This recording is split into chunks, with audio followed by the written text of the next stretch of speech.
Good evening, Mississippians and my fellow Americans. It's Jamie Alasia Roberts here again with another video. My last video that I did a few hours ago was a redo because I didn't get to bring up two key points that I wanted to bring up, and there's something I also wanted to make clear that I spoke about and I wanted to be clear on so no one was offended. Because as I say in all of my videos, my goal is to spread awareness, positivity, love, and be an extra voice. Never to spread any negativity, hate, violence, or any types of the sort. I'm not for any of that. I'm not for violence. I'm not for any of that at all. I am always for peaceful resolve. I want to start out by talking about, first, I actually want to bring awareness to how, like I was saying in my last video, this one would be about how ICE has gone too far. The first thing I want to start with, how they have gone too far, is where in your mind, as not even as an ICE agent, but as an adult, as a human being, where in your mind do you get justification to not only detain children? Now, I know I said in my last video that, I spoke about that children are capable, pretty much what I spoke about shows that children are capable of being dangerous criminals. But what can a 2-year-old be capable of? What can a 2-year-old toddler, a 2-year-old baby, what dangerous crime could they be capable of?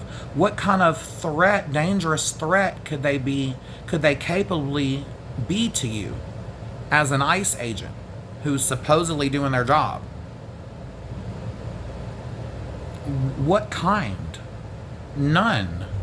I don't ever know of a situation, and if there is, please bring it to my attention, but I don't know of a situation where a 2-year-old has ever been dangerous enough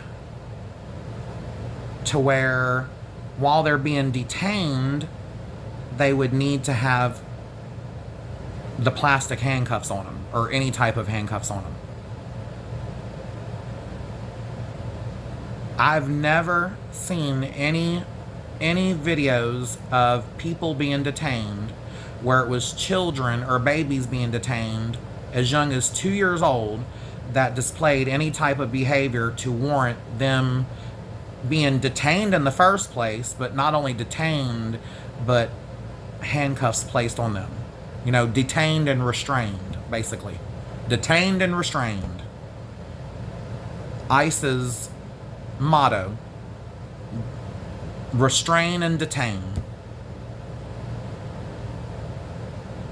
So, what valid reason would you have for not only detaining the child, but before you do so, before you detain them, you restrain them with restraints? 2 years old. How bad off has our country become? This country that my grandfather fought in World War II to defend. This country that other people fought in all the wars that have happened. World War I, World War II, the Civil War, the other different wars that they fought in to protect the rights and freedoms in our country. All the people that marched for human rights, to advocate for human rights for our country. And you mean to tell me we have come to the point to where we have a group of people known as the new ICE, or this administration's version of ICE and immigration, to not only detain these children, but to also restrain them. And furthermore, not only